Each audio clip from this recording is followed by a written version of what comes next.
Hello class, welcome to my home art room. This is where I do art when I'm at home. Now today we're going to talk about paintbrushes. Paintbrushes come in all kinds of shapes and sizes. Some are small, and some are long, and some are fat, and some are flat, and some are round. There are so many types of paintbrushes. Today we're going to learn a little about the anatomy of a paintbrush, and we're also going to learn how to take care of our paintbrushes. First things first, let's talk about the anatomy of a paintbrush.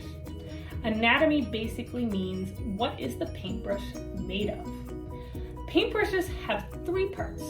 There are the bristles right here.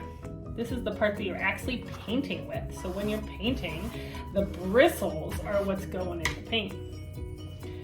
Then this metal piece, that's called the ferrule. That is basically the piece that holds all the bristles on. So the ferrule, you don't really want to get paint on the ferrule. You want to keep the ferrule fairly clean. And then last but not least is the handle. The handle is what you hold it with.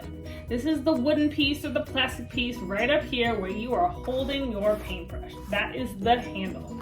So three parts: bristles, ferrule, handle.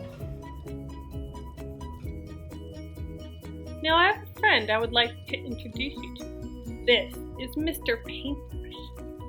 Mr. Paintbrush should always look like this. He's clean, his hair is nice and straight, and he just looks so happy.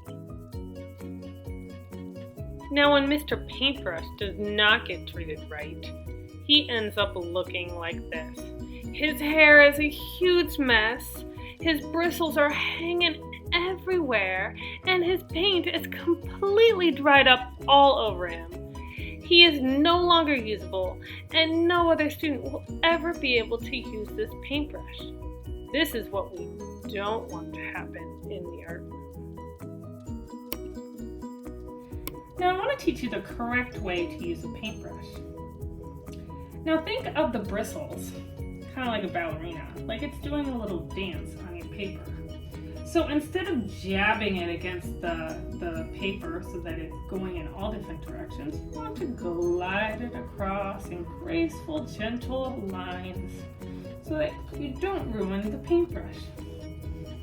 Now your lines can look however you want, but notice I'm not being rough and I'm not ruining the paintbrush, and I'm definitely not pulling the little ends out because we want to keep the paintbrush kind of pointy and flat and looking beautiful. Now when I'm done with one color, I clean my paintbrush off in the water, and then I dry it on a paper towel. And notice when I'm drying it, I'm just gently dragging it across. I'm not stabbing it. I'm gently dragging it across before I stick it in the next color. And again, I'm going to do this color the same way. I'm going to paint lightly, and I'm not being rough.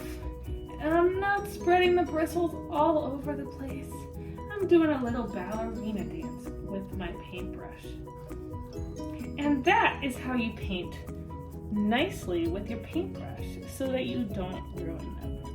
Keep in mind the whole school uses the same paintbrushes. So we need to keep our paintbrushes nice for everybody.